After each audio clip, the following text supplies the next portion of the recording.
You know. So you've got some fans in the room, Hlaganani. All right. How are y'all feeling today? Oh, come on. I heard you rocking out to Shakira earlier. How are you feeling today? That's right. Welcome to Washington, D.C. and Mandela Washington Fellows. More than 20,000 people applied to be where you are today. Only 500 of you all made the cut. 500 out of 20,000. I think that deserves a round of applause. What do you think?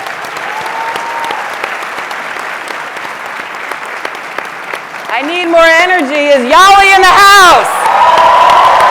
Yes! Are the Mandela Fellows in the house? Yes! Yes! That's what I'm talking about. Yes, yes, yes. I felt this energy last night at our introductory mixer, and I met a number of wonderful people, but the thing that stood out to me the most was just how passionate, how warm, and how open everyone was in the room. Everyone was willing to walk up to complete strangers and introduce themselves. I'm naturally a shy person. You can't tell from here now, but I stood in the corner, and a lovely woman named Ethiopia from Ethiopia walked up to me. Yeah. Ethiopia in the house. Yay! I told her that when she's president one day that I want a cabinet position, and she promised me one, so thank you, Ethiopia. I also met Vivian from Burkina Faso. Vivian, are you in the house? There you are, Vivian. Good to see you. Good to see you. Good to see you. Stanley from Zimbabwe. Yes, he's a lawyer. We talked about Stanley. Nice to see you. And Angele from Tanzania was also in the house. Had an opportunity to meet with him. I met with a number of people whose names I didn't get, but I'm hoping to meet more of you today and later throughout the day. Without further ado, I'd like to get to our panel, but briefly, let me introduce you to me very quickly. My name is Lola Ogunnaike, and I'm a journalist. I've been a journalist for well over a decade, let's say. And my parents are from Nigeria. They emigrated to the US. Nigeria, Bawoni. They emigrated to the US in the early 70s, and like a proper Nigerian American child, I received very good grades in school. I excelled in class. I attended the University of Virginia for undergrad and attended, thank you, shout out to UVA, and attended the graduate school at New York University. When I told my parents that I wanted to be a journalist, however, they both had mild heart attacks. They were not happy about that. They wanted me to be a lawyer or a doctor or an engineer. So once I told them that I wanted to be a journalist, I might as well have said I was running away to join the circus. It wasn't until I landed a job as a reporter at the New York Times that they changed their tune. And all of a sudden, it went from my daughter's a journalist to, my daughter, she works at the New York Times. Yes! She works there, she wrote these! So I'm here as a testament to following your passion and the importance of following your passion. And I know that all of you in this room have done the same. It took a lot of passion, perseverance, self-determination, and belief to be here, to be one of the 500 chosen to be here today. So for that, I honor you. I am proud of you. I'm inspired by you all. The two gentlemen here to my right also followed their passion. They followed their passion into politics. I'd like to introduce you to Representative Hank Johnson. Thank you. Thank you. Thank you. Thank you. And just to read a little bit about Representative Hank Johnson. He's now in his 5th term in the U.S. House of Representatives from Georgia's 4th Congressional District in the eastern suburbs of Atlanta. Congressman Hank Johnson has distinguished himself as a substantive, effective lawmaker and a leading national progressive voice. Named one of the most effective Democrats in Congress by the University of Virginia and the University of Vanderbilt study, Representative Johnson has proven his ability to get things done. We like congressmen who get things done. As a member of the House Armed Services Committee, Representative Johnson became a leading national voice for the demilitarization of local law enforcement agencies in 2014 after police donned camouflage tactical gear and climbed aboard heavily armored vehicles to confront peaceful protesters in Ferguson, Missouri, in the aftermath of the shooting of an unarmed teenager. To help restore trust between law enforcement and the communities they serve, he filed the Police Accountability Act and the Grand Jury Reform Act in the wake of police shooting deaths of unarmed Black men across the country. Representative Johnson, thank you so much for being here. Thank you.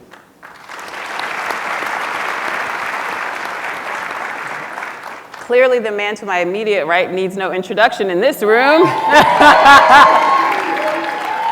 You got a fan club already. I'm hoping so. You're hoping so, right? Okay. Hlaganani. Hlaganani. Hlaganani. Well done. There, I got it. Third try. Very good. I was working on it all night. You know, my last name is Ogunnaike, and I told you this story earlier. Every day on the first day of school, the teachers would butcher my last name, and I would go home crying to my parents and say, they got my name wrong again, Daddy, they got my name wrong again. He said, they can pronounce Arnold Schwarzenegger. When you're famous, they'll pronounce your name too. So I'm gonna get it right, all right? You have 8 years of experience in politics, and you are currently a member of the provincial legislature of KwaZulu-Natal. Yeah. He is a spokesperson for human settlements in sports and recreation and is a former elected city councilor of the eThekwini municipality, where he was also the human settlement spokesperson and had a short time in the economic development portfolio committee. He's worked extensively in various communication roles in the Democratic Alliance, the official political party to which he belongs, which is the official opposition. He has been an election spokesperson, a former federal chairperson for training and development, and been in charge of the strategic markets campaign in his province. On returning from his fellowship, he would like to begin a housing project focused on environmentally friendly, sustainable, alternative housing materials and technologies to change perceptions in society. Gentlemen, thank you so much for being here.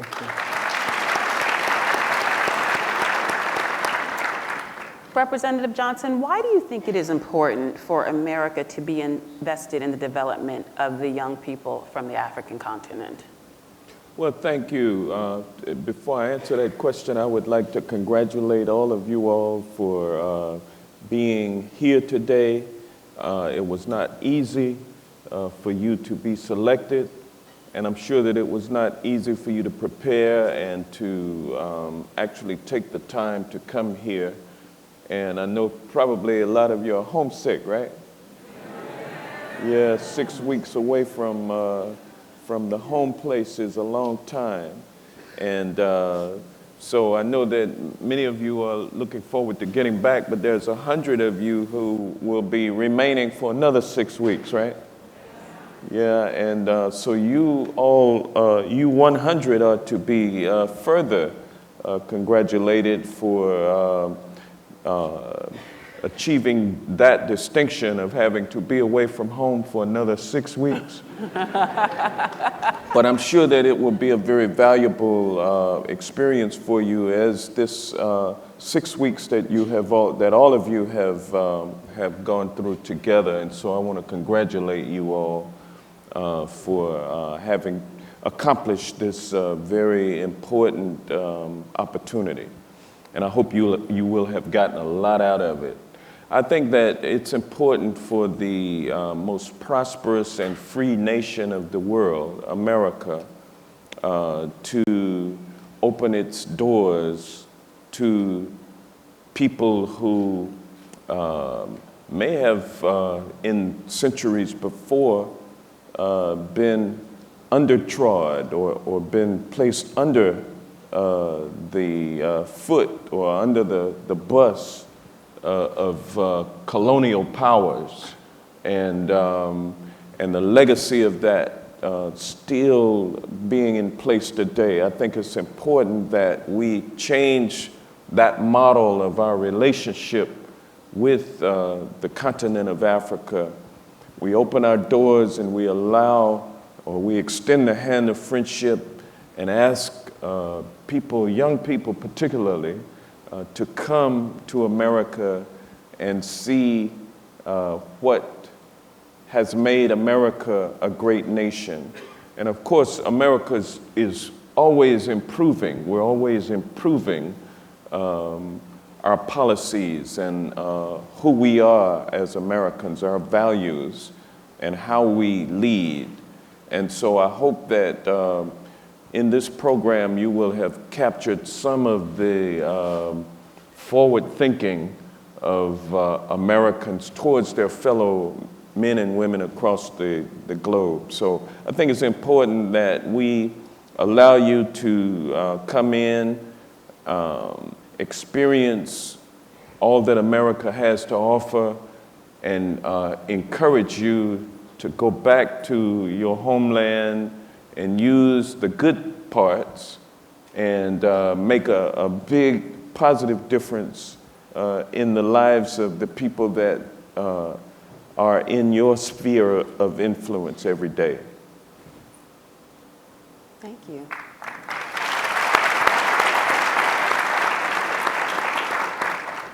You're only 25. You've been in politics for 8 years? Well, first of all, just to greet all my fellows, they're all looking beautiful, by the way. Oh, yeah. And this is the promise of Africa. So I'm not too sure if you're looking around and we're seeing what the media portrays at times, disease and hunger. But what I see here is, in fact, the future. Some people doing really well. I'm seeing some people who are experts in many different fields, who are doctors, and many of them are only 25, and they are 24, and they're managers in corporates and NGOs, and they're doing really, really well. But to come back to your question, yes, I'm 25. I've been in elected politics for 4 years. So the rest of the other time, I wasn't elected or so. I was just a young person helping out. So I pretty much stumbled across getting elected. And carrying on doing what I used to do before. Now, why was it important for you to enter into politics, and why at such a young age? What were you hoping to achieve? Okay, well, I think that it's important for young people to enter into politics. But when I entered, I wasn't particularly saying to myself, it's important that I get into politics. So I was a young person helping out to the political party to which I belong, because I felt that they advanced the cause to which I wanted to see for the country. And by the time an election came, I had mobilized people around many particular issues which were close to my heart at the time. I think that I got involved with some political actions in high school, in fact, and not even in varsity when I formally got involved in the process. And so by the time I got elected, I was actually requested, by some of the leaders in the party to say, can you please stand for election? We think that you'd be an asset, you'd be valuable to the process and to the party. And I think as well in a country where you've got maybe 70% of people, or 50% of people under the age of 35, they were also responding to the pressures of the electorate, and young people were not getting too involved in the political process. But at the varsity which I attended, I think we had one of the biggest branches in the country, so we had something about 600 members. And so I think it's a combination of all those events which came together, which said by the time there was an election, I stood for election, and I was fortunate enough to get elected. So I could do everything that I did do, plus have a seat at the table at the municipality and continue from there. Now, gentlemen, in this country, youth can sometimes hinder a political career. Have you found that youth has helped or hurt? Well, I'm not sure when you say hinder political career. It's interesting. I've had some great discussions with fellows over here, as well as some congressmen and senators. And I know that in Congress, I think that there's an age limit you have to be 30 years or older to be able to be a member of Congress. In fact, I think that is a hindrance. I think that's a structural hindrance. It's an excuse, and you actually should be able to get in. Now, in South Africa. Now, why do you think that's a hindrance? Because I think that if you're old enough. Congressman Johnson, I want you to weigh in on that. But okay. I think that I would love to hear the discussion. I think let's mix it up. Yes. If you're old enough to take a conscious decision about your life, about your country, you should be old enough to be part of the political process completely and fully. You shouldn't be structurally stopped from that. It just doesn't make sense. And when I had some discussions, people had varied views, and Americans had varied views about it. Some said, we we don't want a person who's not mature. What if the electorate doesn't want some mature people? What if the electorate wants people who have a different agenda, who change things, you know? It was a very mature and very senior people who held on to issues around slavery. It was very mature and senior people who held on to issues such as women can't vote or black people can't vote. And when I engage with young Americans, and I was in Washington, D.C. at Howard University, and when I engage with young, when I engage with young Americans and I see them, I say to myself, and I talk to them and I discuss with them politics, I know many race issues would have been dealt with, you know, because the way in which they think, the way in which they don't hold on to the past, the way in which they don't hold on to so-called, at times we say old values, and we never really define what are those old values, you know. They are far more progressive, they're far more transformative. Issues in 2015, which America is dealing with, such as gay marriage, etc. Those issues would have been dealt with some time ago if it was young people who say everybody in this country is of equal worth, everybody has something to contribute, no matter your race, no matter where you come from, and everybody has the rights to succeed. Congressman Johnson, what do you think of having some 25-year-olds mixing it up with you there in Congress? Some people listening to Jay-Z and Kanye West in the Capitol, listening to some Drake. What do you think about that? I tell you, I'm 60 and I listen to Drake and Kanye and Jay-Z, Lil Wayne, you know. And started from the bottom, now we're here. started from the bottom, now we're here. You know, but no, in America, our Constitution states that you must be 25 or over in order to be qualified to become a congressperson, House or Senate.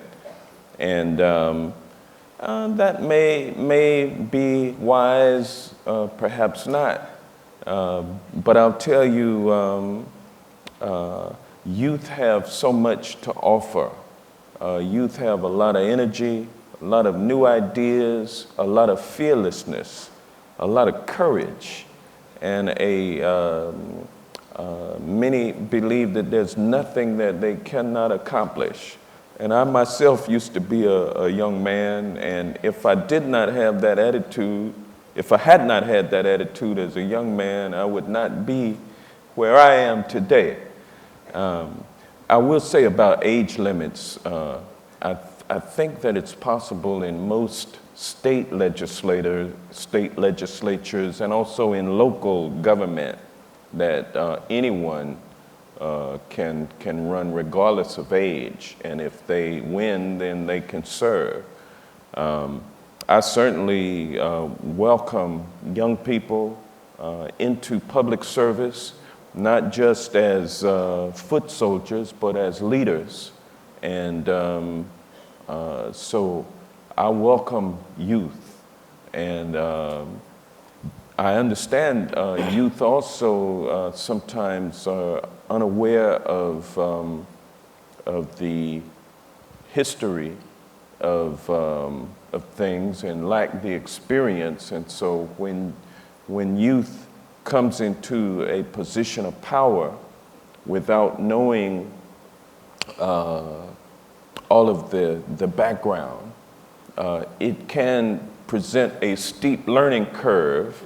And so that's why it's so important for young people to have, even though they understand where they want to go and they believe that they can get there despite any obstacles that exist, it's important that they have minds open enough to capture information as it comes in and then adapt to that information. In other words, have a mind that is very athletic and able to change. And that's something that older people have to maintain also, because it's easy to, once you get the knowledge and the experience, to then rest on that, and your mind is not open to things that are new. and you end up getting knocked off by some young person coming along. That's the way it works. But I myself, I'm going to try to remain as youthful as I can, probably for the next 50 to 60 years. No, we like that. We like that. Just a few more questions, then I'm going to open it up to the audience. You mentioned earlier about the images and the portrayal of Africa in the media. I have to say that it was very interesting for me to see Americans' reaction to the death of Cecil the Lion. Well, give me a minute. Not because that wasn't tragic, but for many people, that had been the first time they'd ever heard of Zimbabwe, which I found very tragic. When we do hear about Africa in the media, again, as you mentioned earlier, it's usually framed in poverty, famine, most recently Ebola. How can the people in the room go about helping to change the narrative surrounding the continent? And I ask both of you gentlemen to weigh in on that. Well, I think the first things first, we need to stop branding Africa as the singular country, which is not different. So for instance, when I talk about the United States, I talk about the United States. When I talk about Mexico, I talk about Mexico. When I talk about Canada, I talk about Canada. I don't just lump them all together. Right. And I think that Africa, that's often happened across the continent. So South Africa is very, very different to Burundi. Burundi is very, very different to Nigeria. Nigeria is very different to Kenya. And we must be able to see that there. And the continent is massive. Within every single country, it's in itself very, very, very complex. So, I mean, that's the first things we need to do, and as leaders, we need to begin to do that. So how do you go about doing that? Does each country need to sort of have its own branding message, if you will? Its own PR campaign to distinguish itself from other countries? Well, each country already brands itself on its own. But when you've got major powers and leaders, when they're coming in to address countries, they need to understand that they're speaking to a specific country. Mm-hmm. They're not speaking to the continent as a whole, lumped together, that's got all these problems. Let's take, for instance, issues of elections are constantly a focal point in Africa. Mm-hmm. We've just had Nigeria, which had a successful transition of power from people. Now, you cannot, it's impossible for you, I mean, there's some issues in Burundi now. It's impossible for you to say that these two countries are exactly the same. They've got different issues and they've got different politics. In the same way in which South Africa and Zimbabwe have got different issues and different politics. So it's incumbent on leaders to be respectful in that way. In the same way that we would be respectful when addressing the United States and the North American continent. I think in America, something that I've noticed that sometimes people also don't travel outside of the country very often, and I think that something such as this, the Yali program, for us coming here and for hopefully them in future being able to go over will be very, very important, so that when you speak to somebody, they say that, they don't say, have you been to the African continent? And they say, I want to go there, but where do you want to go? I don't know, I just want to go to Africa. Yeah. You can say, no, I want to go to this particular country. I want to go to Togo. That's where I want to go. Do you see your role as a representative here of South Africa? Do you see you as sort of a liaison for people who may have never traveled to South Africa specifically or to the continent at large at all? Absolutely, absolutely. I think that's because the interactions that I have with people, that's what they take away and say, this is from South Africa. Of course, I'll be subjective, I'll have my views on issues, and I'll be blunt and honest about them. But ultimately, when people interact with me, and that's the first person they've seen from South Africa, that's the image they have. That's the make or break point where somebody says, I want to go and visit there, and I want to go visit you. I want to see this country that you're talking about. That sounds beautiful. That when I take out my smartphone and I show you the pictures of it, it's like, wow, you know? So, and everybody here in this room is ultimately an ambassador for their own countries. These are people as well doing stuff in their countries. So these are young people who are established or on their way to being established. So already they're the movers and shakers of their own countries. And ultimately, they're the ones who will be able to change the perception now and in future.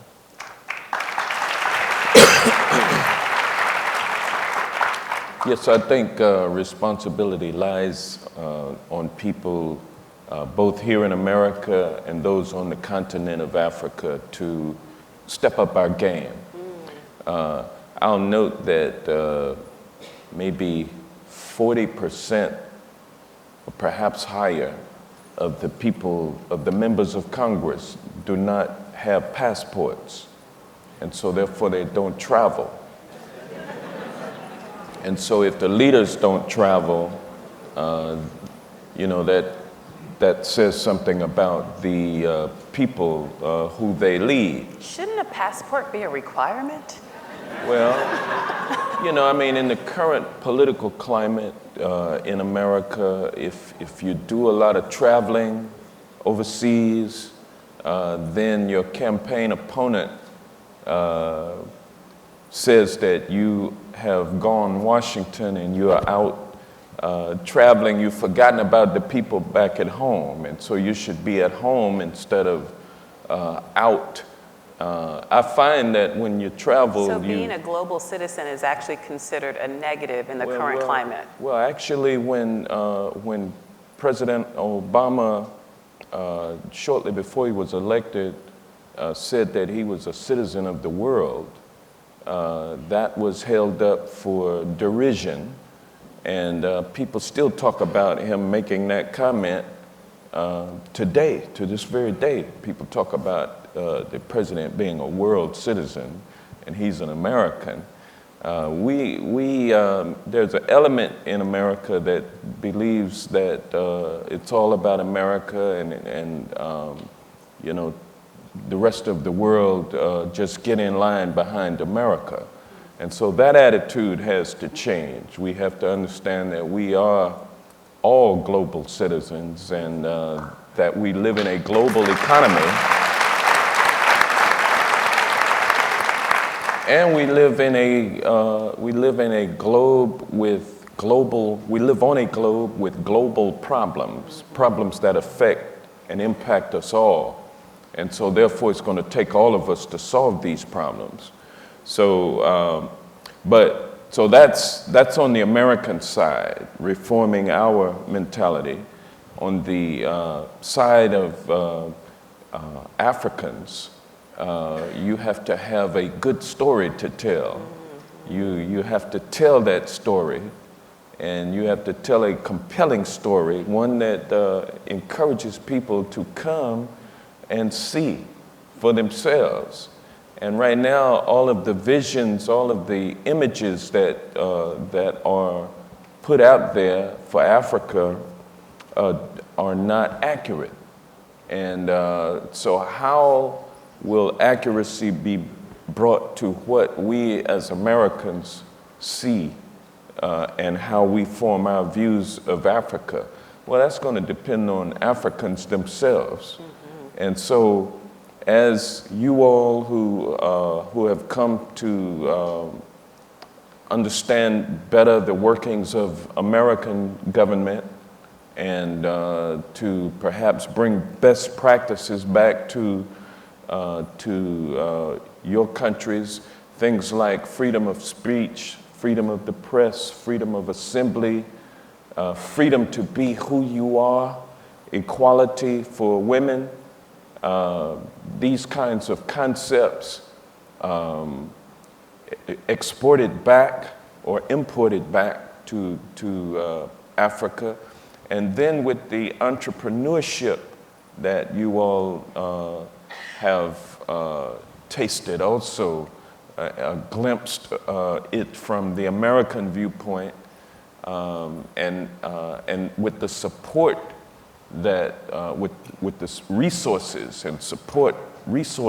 support that you will have when you return, perhaps you can build some public relations agencies and other mechanisms, perhaps the social media and all of the things that young people do that I don't quite understand. I can't express it to you. Instagram and all of that. Use these kinds of tools to get out a better message and do it organically and then get not with the leaders but with the people of America and change minds from the ground up. The grassroots level. That's right. Right. Well, I think it's time for questions from the audience. So I know that you all have a number of questions. Where shall we start? Are there microphones in the audience? Okay. We'll start over here. The gentleman with the red and white scarf. Okay. Hello. My name is Samuel Douglas Kaya, and I come from the Republic of Liberia. My question to you, the panelists, young people are dynamic leaders and powerful advocates of change. But in African countries, spaces for youth leadership and broader social and political participation remains constrained. What effective mechanism do you think can be put into place that will enable young people to shape opinion and lead action? Thank you. So essentially the corridors of power are still owned by a few. So how are young people able to break in when there seems to be a cabal on power in a number of African countries? Yeah, young people are always shut out by the older people. Now, why is that? Well, it's because the older people have worked hard to get where they are, and they want to stay right there. They ain't going nowhere. They're going to stay right there. And so when that happens in a society, then that whole society just stops growing. And so how do young people acquire power? You certainly don't get it by waiting for someone to give it to you. You know, you have to assert yourself and go out there and make the change happen, and then go ahead and do what you think needs to be done once you're in there. And then you turn out to end up being the same way that you complained about when you were younger. When you get older, and then you get knocked off by some younger person coming along, you get the pressure to move on.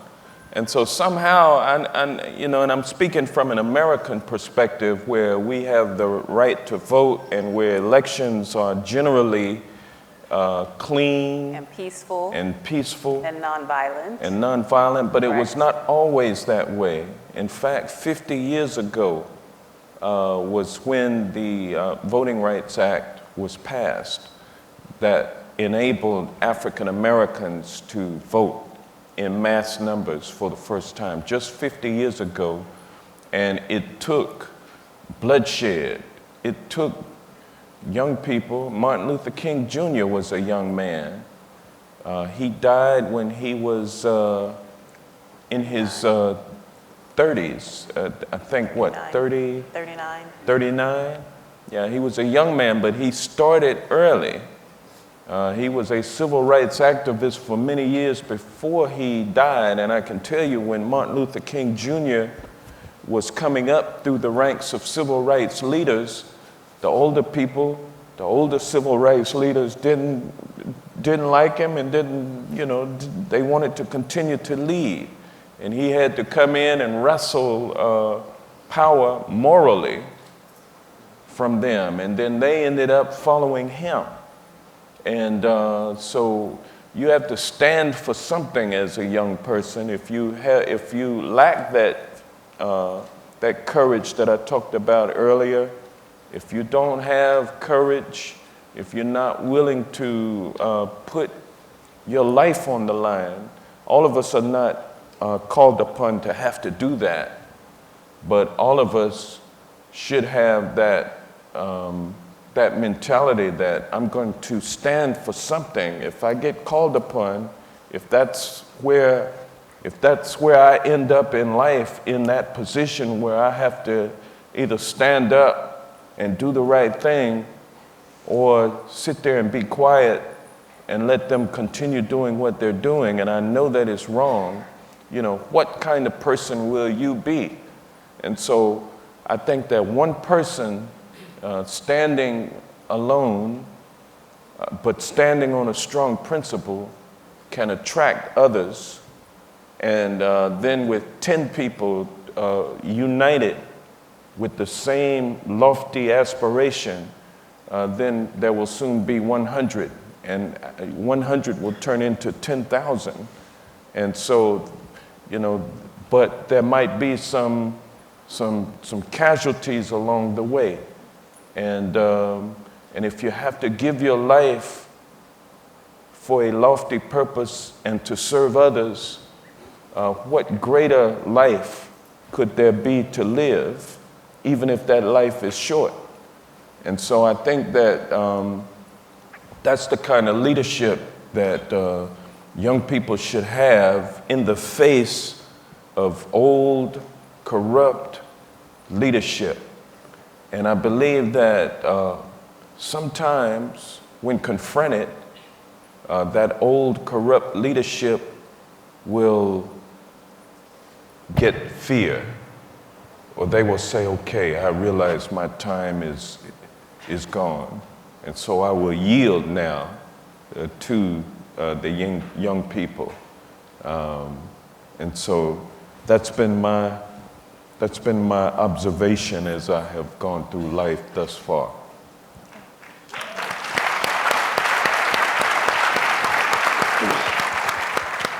Can I just add? Oh, yes. Please. I think, you know, it's about also realizing the fact that almost every action as individuals that you take, and every vision that you have and you act on it towards progressing it, it's, you know, it has an effect. You know, other people see it, other people realize it. So one person needs to realize their own individual power to be able to do so. As from myself to the person asking the question, as opposed to us going and saying, you know, what can we do? You almost started, or what can I do, and then do it, and then let others see it. And sometimes you don't realize the fact that you're having an impact because perhaps the problem is so big, or the problems are so many, and you're just right here and you're focused right here, but you don't realize that there's other people who think like you do, who see the world as you do. And the more you convert them, and realizing, especially as young people, that most of the time we're the critical mass. The majority of citizens in a country usually are young people. They're usually under the age of 35. And so if you're in that space and you can relate to these people, and you can tap into their hearts and into their minds to make them see what you see and how you think, then ultimately over time you can change things. It may not happen now, it may not happen in a week's time, or even in your own lifetime. But at least you're all about advancing that cause, because we'll never be perfect as human beings. There's always faults. But I think a lot of the people here are, as I said in the beginning, they're young, they're doing stuff, and they've actually followed their passions. And sometimes in doing things in life, you're realizing, well, I'm doing this, I'm enjoying it, I'm getting successful. And they may realize I'm making a difference, but how much of a difference am I making? And you actually need to realize that you're making a massive difference, because the next people who come after you, they're just going to take over from where you left off, and they're going to carry on. And may I say one more thing about change? Nonviolent change is the best change. Because it means that you've changed hearts. Whereas violent change is just to subdue and conquer and force change, which never leads to peace. Violence always begets more violence. And so somewhere, peace has to take hold.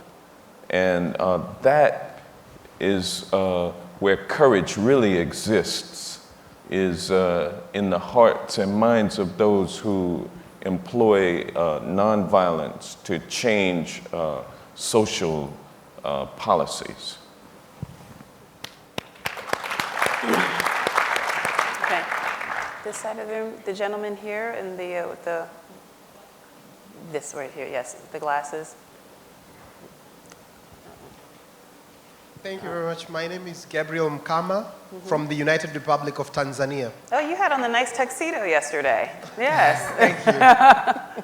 Well, from the gentleman here, I've heard two contravening messages. On one hand, I heard a message about, considering Africa as, basing on the individual identity. And on the other side, I heard the message of global citizenship. So I was wondering as to how do we marry the two without, marry the two and make sure that we sustain progress and we sustain, prosperity in Africa or globally.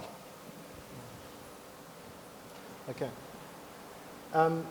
We're global citizens, yes, indeed, coming from particular countries. So, for instance, as part of this Yali Fellowship, in my view, we've all got projects that we're working on.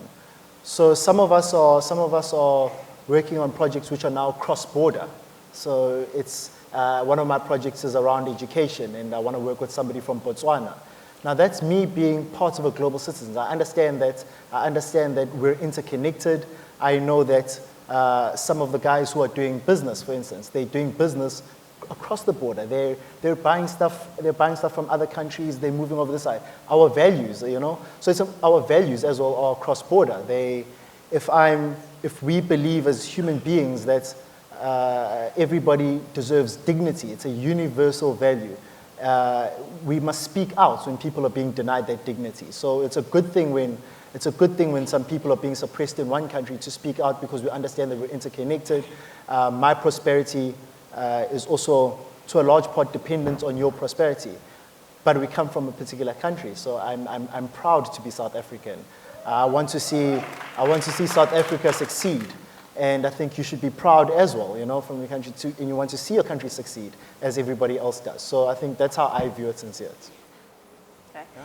And we'll take one more question, and then Senator Edward J. Markey, who recently joined President Obama on his trip to Africa, will join the stage and give us a few words. So can we get a woman? I'd like to hear, I need some estrogen in the house. There we go. Okay, yes, with the red earrings, yes. Yes.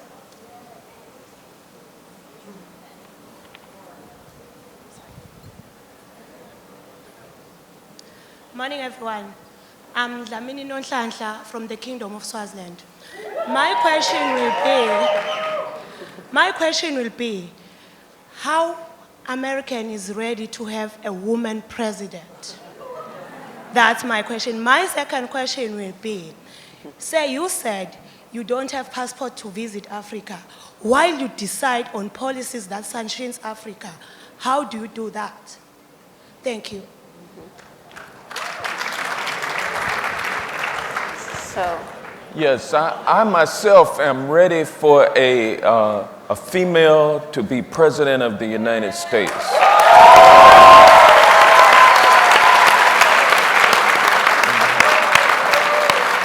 I believe it's very important for the most prosperous and freest nation in the world to demonstrate that equality of the sexes is part of our value system. And I think that, I don't want to get political here, but I think that you will find that for a woman to have been a lawyer and have achieved that status and practiced law, and then supported her husband as he ran for political office and became a governor, and for her to work with him closely as a partner, as governor, and then for him to make his way to the presidency and for her to be intimately associated with him and his career, and to take on substantive tasks like healthcare, and for her to have those kinds of experiences, and then when he left office, for her to become a United States Senator, and then after that to become the Secretary of State. She is eminently qualified for the role of president.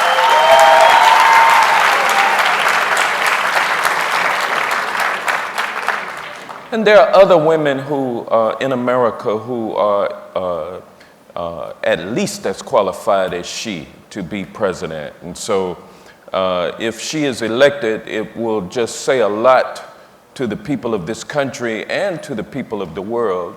Just like the election of Barack Obama said a lot to the people of this country about ourselves, and it said a lot to the world about America, where anything is possible in a very short period of time. Also, 50 years ago, African Americans did not even have the right to vote. And now, 50 years, within that 50 years, we've already elected a president, African American president, not once, but twice. Now, as far as people making decisions about how our country relates to other countries throughout the world, that's something that we should work on.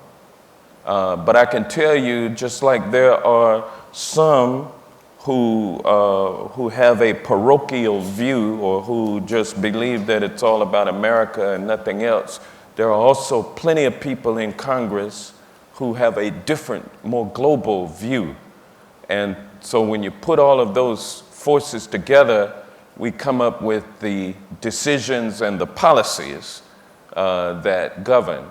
And so I'm hopeful that we will continue to progress in America in our leadership because we do have a special responsibility throughout the world. And so I hope that answers your question. Thank you.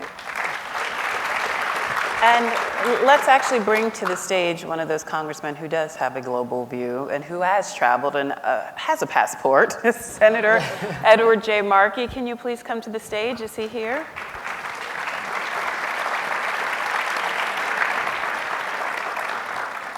Okay. Well, he is in the house. So let's take one more question and then we'll bring him to the stage. This side? Okay, this side. I'll come back over here. Ma'am, in the green and white scarf? Yes, in the front row. Yes.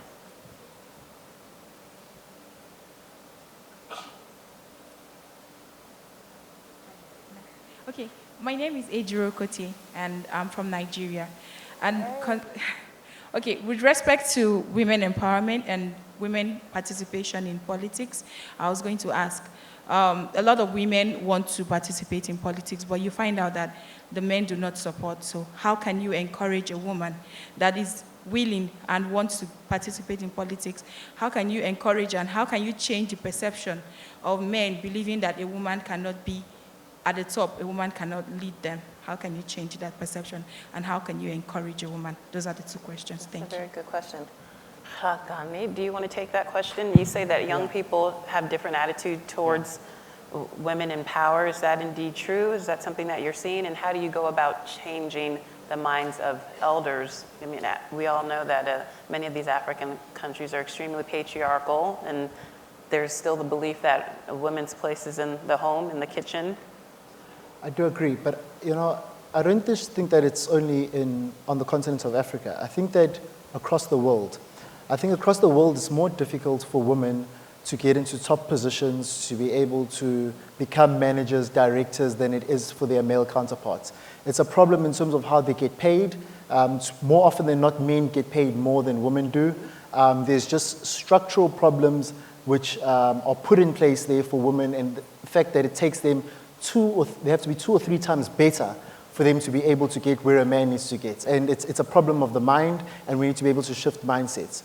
But not only just even for women. I mean, she brought up women in politics. I think there's also smaller communities, for instance, communities of people with disabilities, people who are blind, as one of the participants says, people who are in wheelchairs. It's far more difficult for them to be able to be economically active. And we need to do as much that we can do to make sure that the kind of countries we create are more inclusive. Do you think it will take examples of more women running for office, more women willing to step out there? You're clearly a Hillary fan. Representative Johnson, do you think it will take more women like Hillary Clinton willing to put themselves out there and show the younger women that it is indeed possible? It will be difficult, but it is possible. Absolutely. You can both weigh in. Yeah, women have to unite, and women should talk and decide what they want to do. And when women decide what they want to do together, women have the majority. I mean, there's always more women than men, and women work harder than men. And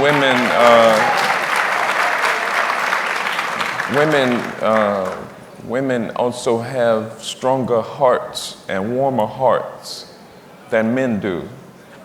And so with there's some warm-hearted gentlemen in this room today. well, there are, and I'm a very warm-hearted guy myself. You are. You are. But you know, women generally have warmer hearts. They nurture. They take care of children. They train their children. They teach their children, and they take care of the husband and. You know, I mean, and the husband gets to lay back and, you know, relax and enjoy it. But when the women decide that things are going to be different at home, now that takes a lot of courage, I'm sure, to stand up to someone who might be a bully, your spouse. But to stand up to that and to retool things and to make things a little different, to earn your respect. I mean, it takes courage, but it has to be done. And then with other women coming together and combining, and then talking about how they want to seize power, women can definitely have the power to do that. And isn't educating young girls just as important as all that you've mentioned as well? Girls have to understand that they are just as good as boys. And they are deserving of an education that is equal, if not better. Education is the key. Should be accessible to all. Lola, I just want to jump in. A lot of what we value, you know, and how we relate to people, it starts off at home. So,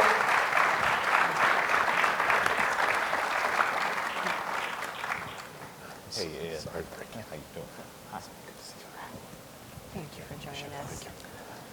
so a lot of what we value starts off at home. So the way in which a father treats her daughter, the way in which a father treats his husband, his wife, Yes. sorry.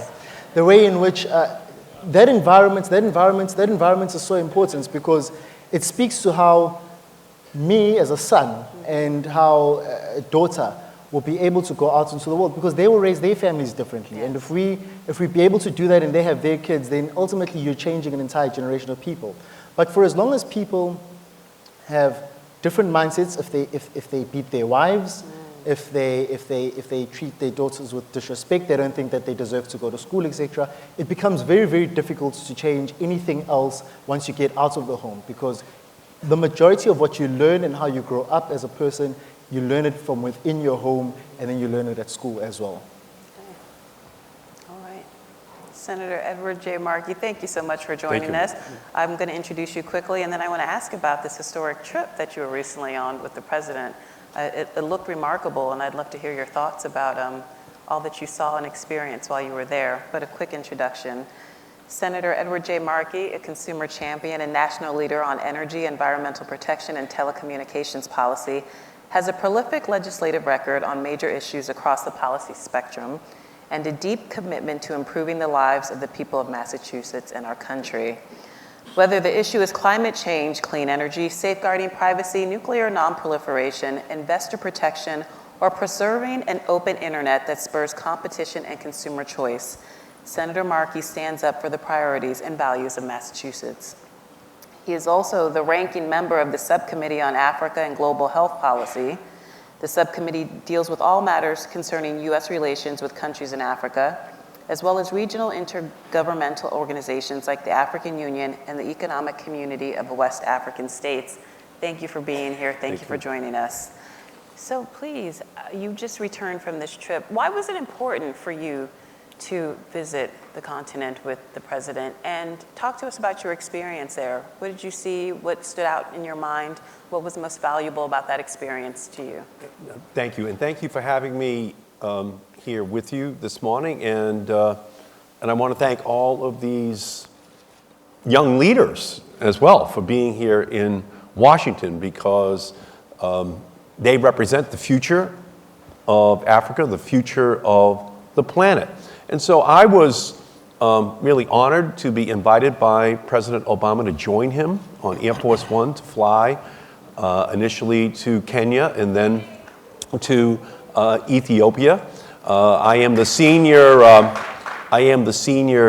Democrat on the Africa subcommittee of the Senate Foreign Relations Committee. Hank and I served many years together in the Congress, and he's a good friend of mine.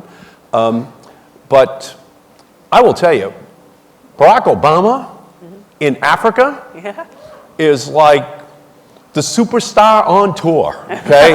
He is just unbelievable. I mean, he's a Kenyan-American president of the United States, and that's just an amazing thing. And, you know, there were a lot of amazing things that happened there, but think about this. When we were in Kenya, his sister got up to introduce him. Wow. His sister, who picked him up in a Volkswagen Beetle 23 years ago when he arrived there and let him sleep on her couch in Kenya, comes back as the president of the United States. The most powerful person in the world is...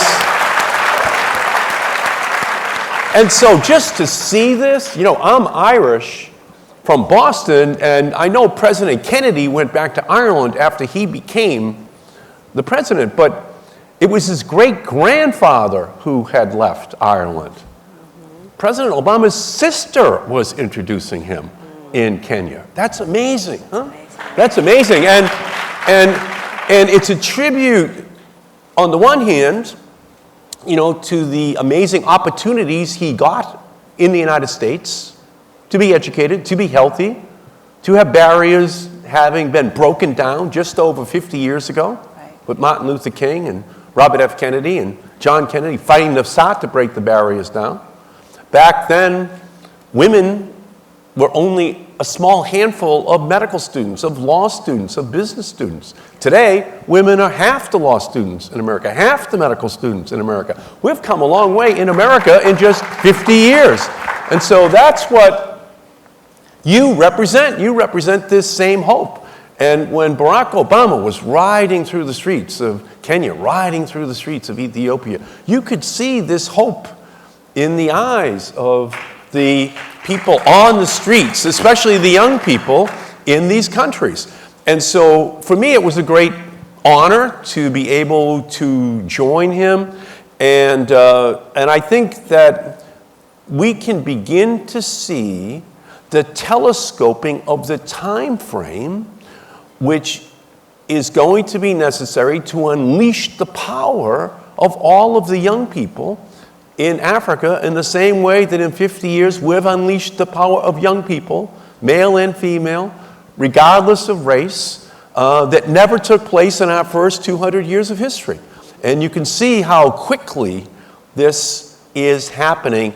And the United States, and Barack Obama especially, want to be partners in making all this happen, to make business entrepreneurs rich, to make political entrepreneurs rise quickly to the top of their political leadership, to have civil leaders be able to be free to be able to pressure to change the societies within which they live. And that was the message of Barack Obama. And I got to see it in person. I got to see the response of it, no matter where he went.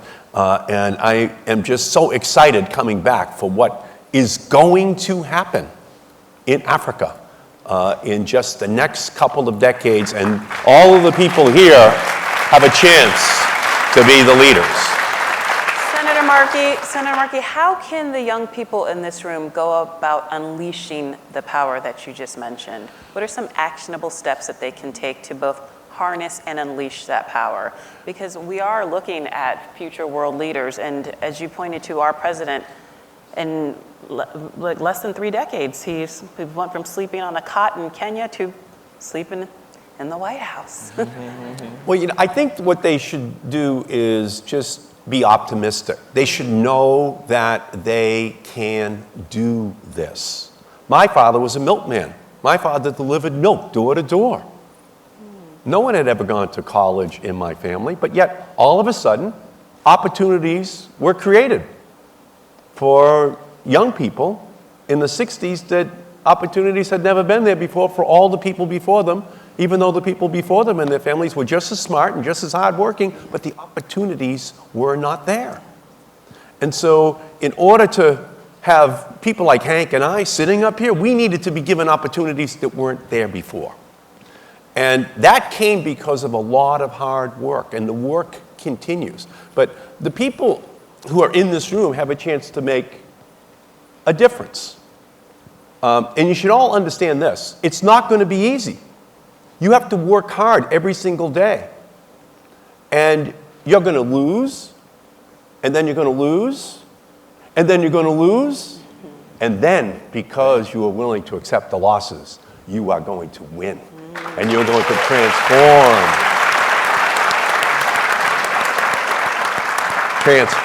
the society.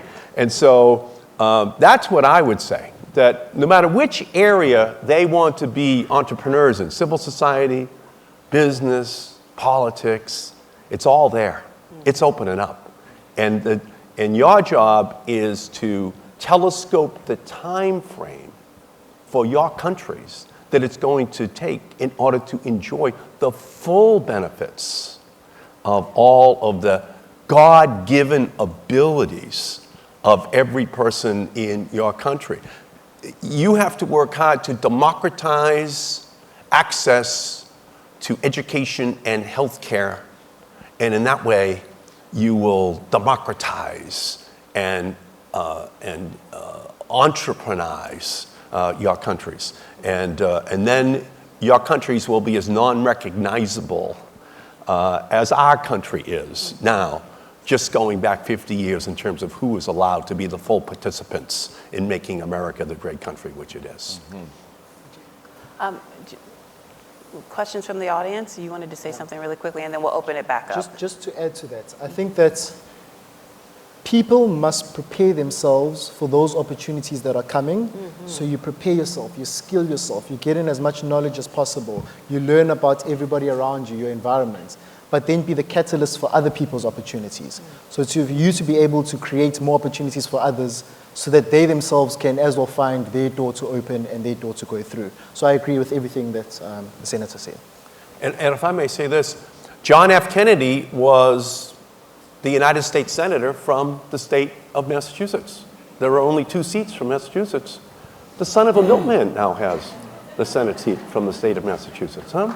And so for all of you, you should just be very optimistic about your future. It was so exciting to be on the streets. There are new buildings going up on every single block. In Addis, in Nairobi, new buildings, 8-story, 10 stories high, all across these cities. It was exciting, it was dynamic, it was the future being built right in front of your eyes, and with it, all of these incredible opportunities as well. Well, what more can America do to help spur investment in the continent? What more can we be doing to ensure that young entrepreneurs on the continent are given an opportunity to fulfill their dreams and hopefully go on to fulfill the dreams of others? I think that there are tremendous opportunities for partnership between the United States and Africa in the area of telecommunications. We can help Africa be totally wired, mostly wirelessly. And that will make Africa more profitable, but it will make the United States more profitable. We can, through Power Africa, help to bring new energy sources, electricity sources, into every country in Africa. That will help make Africa more profitable, but that will make the United States more profitable. We can partner with Africa on healthcare, so that we create new opportunities in that sector as well, reducing the HIV/AIDS epidemic, and it's already happened dramatically in country after country because of that partnership. There are just so many opportunities where the United States wants to be a partner with Africa, wants to help unleash all of this natural ability, because the more that it's unleashed is the more it's better for America, the more it's better for Africa. It's a win-win. And I think that was the message. Are there barriers of entry? Are certain African countries not receptive to that help? Is that a challenge that you face? When we were in Ethiopia, I'll just give you one number. Right now, all of Ethiopia, about 100 million people, has about 2,400 megawatts of electricity, which powers the whole country. And that's about 5 large coal burning plants for the whole country to generate the electricity. While we were there, the United States, through the Department of Commerce and USAID, helped to negotiate a contract for an American company that's going to build 1,000 new megawatts of electricity of geothermal. And another company, using the Export-Import Bank from the United States, is about to sign a contract for 1,200 megawatts of wind power in Ethiopia. So, up until today, 2,400 total megawatts of electricity. After these two deals are cut and the plants are built, 2,200 new megawatts of wind and geothermal. That is a partnership. That is something that ensures that every kid will be able to read their books at night with the lights on, in Africa. If we continue along that track, ensuring that the communications network continues to get built out. That ensures that they're able to plug in better into the entire economic and educational entrepreneurial opportunities of the continent. So from my perspective, we want to help in showing how this entrepreneurial system works in America. And the president also plans on having 100 institutional investors, that is the largest money people in the country, go to Africa later on this year, and then bring in a couple of hundred African companies to talk to our biggest, wealthiest institutional investors, the people with the money. And then you just get out of the way, because now you have recombinant economic DNA that starts to take over. African-American partnerships in healthcare, in telecommunications, in textiles, in every single field where you can make money, and then that actually opens up more opportunities for democracy, for openness, to reduce corruption, to reduce the lack of transparency in the government, because that puts pressure on the government to open up so the money can come in so that everyone is able to benefit from it. We've been hearing the mantra trade, not aid, a lot in recent years, so it sounds like this is what you're working towards. So let's open it up to the audience and have some more questions. Senator Markey's here, he's joined us. The gentleman here with the bracelet right here in the gray blazer and the bow tie, yes. My name is David Capo. I'm coming from Africa, actually. Yeah, but I live in the Ivory Coast in West Africa. My question is about the branding of Africa. Wouldn't it be more powerful, more impactful to still continue branding Africa as a region, as an entity, as a unique entity, not a country, but to change the story?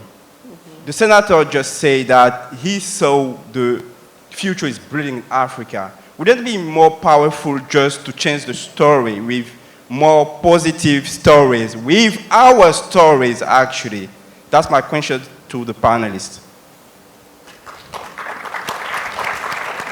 You know, I want to answer a bit of that question because I actually am in media. And what I've found, particularly in the past decade, is that, and it hurts me to say this, but you don't necessarily need the middleman, me being the middleman, to tell your stories as you did 10 years ago. What I found in my career is that a lot of the stories are trickling up from places like Twitter and Facebook and Instagram and Tumblr and Reddit.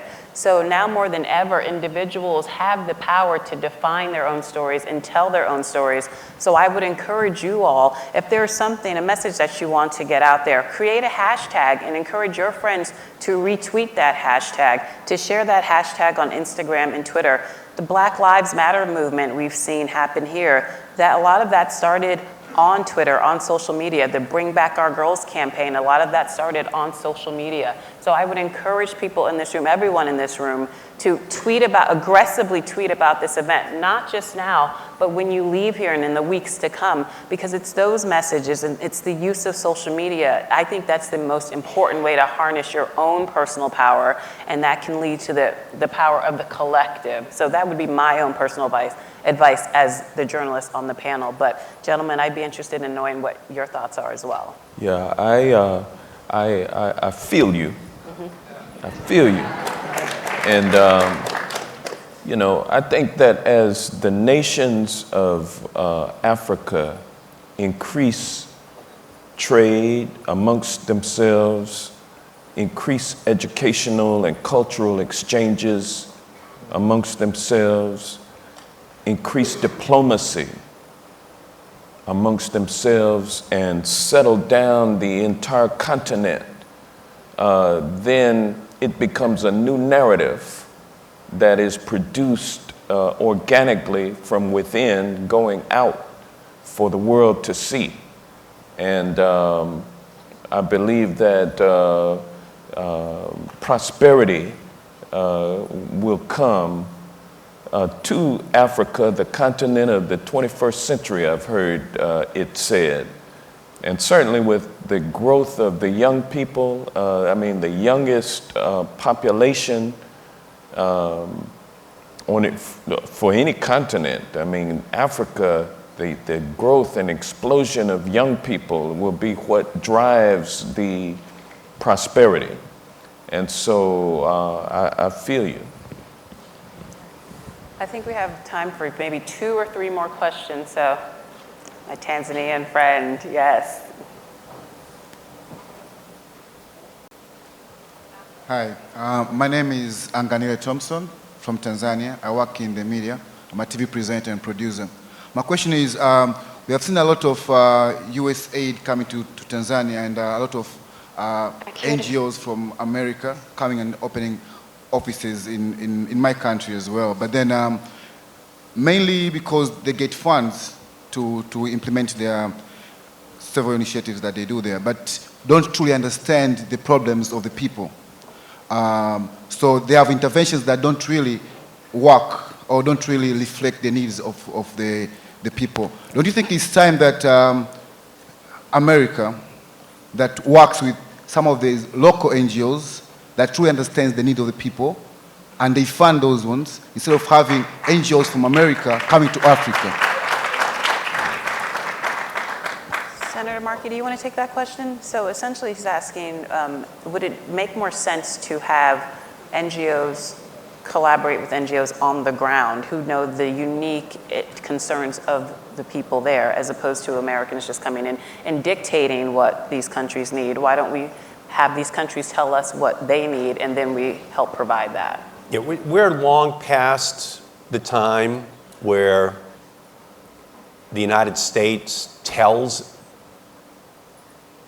countries what they should do in Africa. We've reached the point where we are partners. We have to be true partners, and we have to have our NGOs, we have to have any of our government agencies just working with total respect, total parity in trying to advance an agreed upon agenda, not an agenda that the United States has imposed. But at its core, It's the same formula.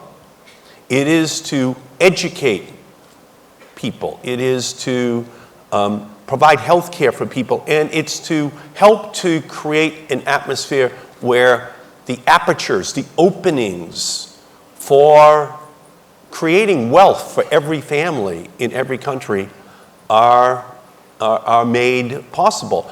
And we can help. We can't do it, though. Internally, it has to be the people of each country, all 49 sub-Saharan countries.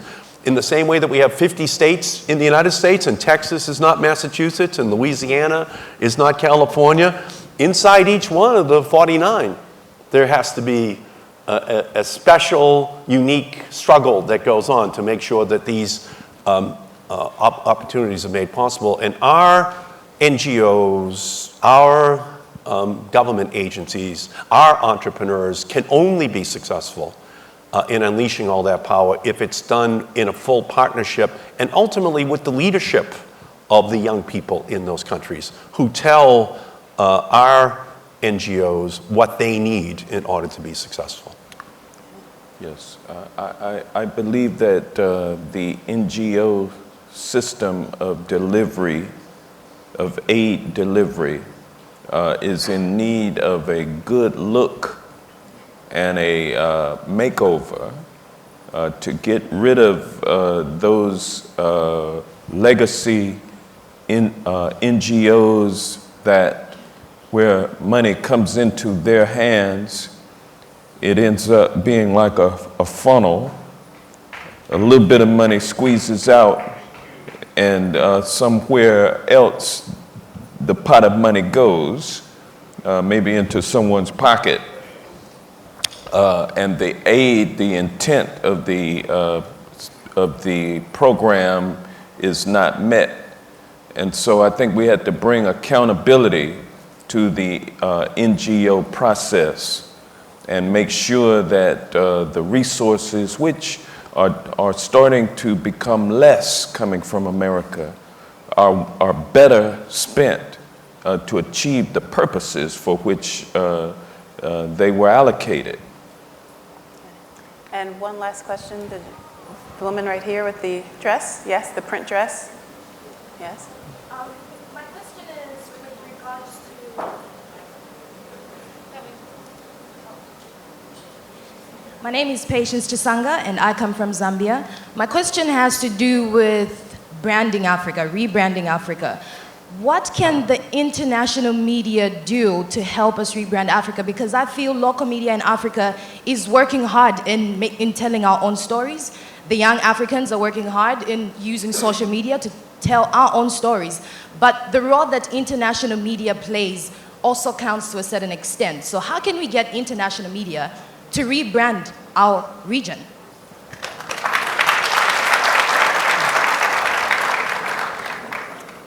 Do you want to take that? Sure, I can try.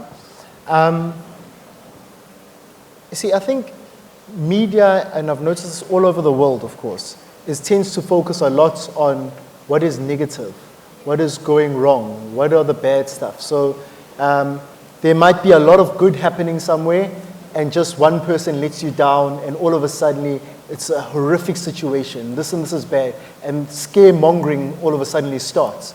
So I think we must get better and smarter at being able to tell our story so that in a way in which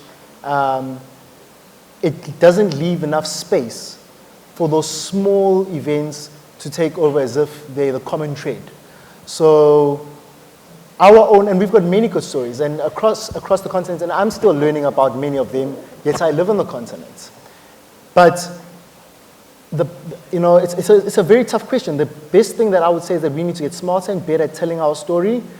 It must be the main thing that comes out of that media, so that in any media house is looking for some bad stories to tell, they can't find them.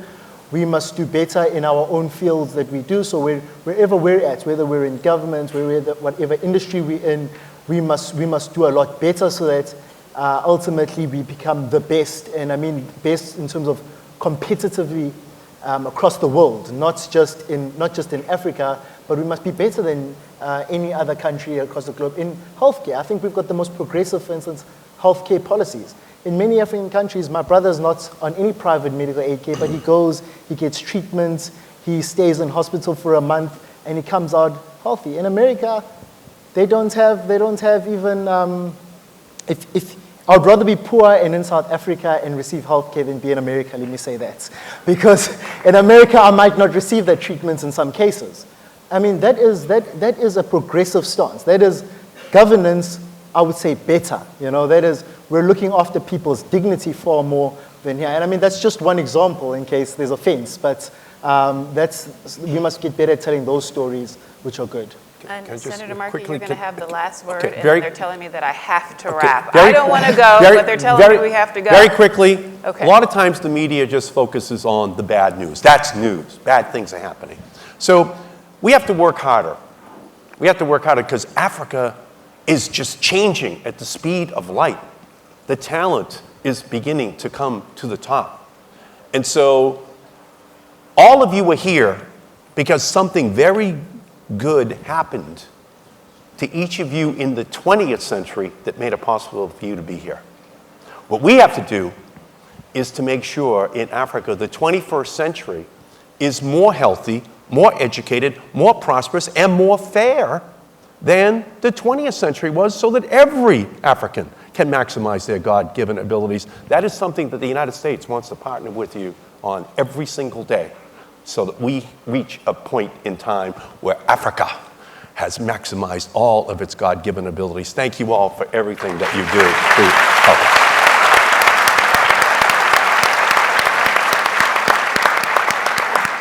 Gentlemen, thank you so much for being here. Thank you all for being here. I'm sure that they'll be willing to take some more questions after the panel, but until then, have a wonderful day. President Obama is going to be on stage shortly. I'm sure you're all excited about that.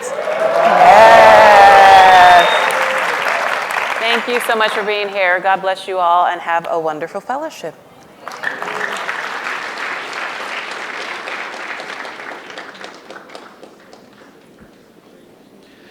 Ladies and gentlemen, please remain seated during this brief intermission. As a reminder, please do not leave the secure area.